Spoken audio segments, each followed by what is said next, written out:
high blood pressure from the news. All right, they're stressing me out. That's what's going to kill me. It's not a 1 degree temperature increase. I'm not worried about that as much as the stress of being told that everything in the world has gone wrong. Oh, say my friends, well, Scott, if you're so interested in the atmosphere, what about the ozone hole? Ever heard of sunscreen? Okay, that was empathy. I gotta keep thinking empathy, all right? I'm sorry. Yes, the ozone hole was bad. And as mentioned, I was at the University of California, Irvine, where Sherwood Rowland, the researcher that helped discover that hole in the ozone layer work. What an incredible guy. This guy is huge, big. He could carry a stack of books up. We used to tease him and his group because they were atmospheric chemists. And we used to tease them saying, atmospheric chemists just go out and collect gas samples and they can't push arrows or do any other things.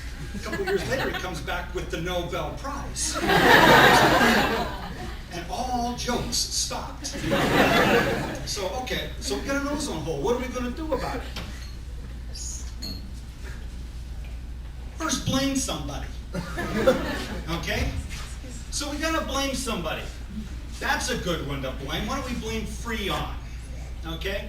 So again, my liberal friends are getting on my case about this, saying, well, it's Freon that has done this. And I'm thinking, what would the world be like right now if we had no refrigeration?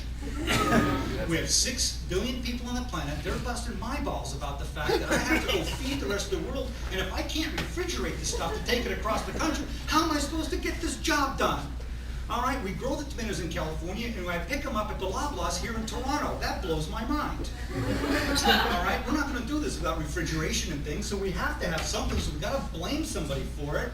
Again, the chemistry, isn't it fun to be a chemist? Because you can look at this and go, oh yeah, well, that carbon, chlorine bond is kind of weak, and as it gets up into the upper atmosphere there, it's going to get hit by a bolt of UV. That's going to separate it out. We're going to get a chlorine radical. The chlorine radical is going to find ozone.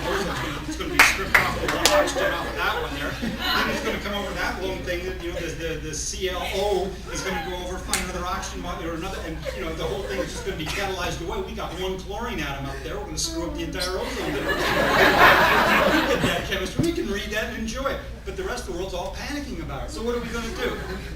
Like, this was a no-brainer. We put a couple more fluorines on, take the chlorines off, we're good to go. You're welcome.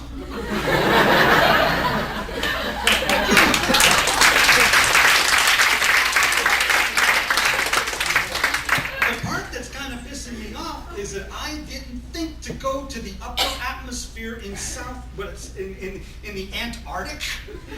Who would be flying at 60,000 feet in the Antarctic looking for a lack of ozone?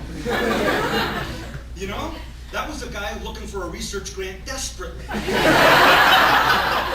Everest was taken. You go to the top of the Eiffel Tower, go collect the gas sample. Yeah, the good jobs are gone, guys. Okay, so we solved that problem.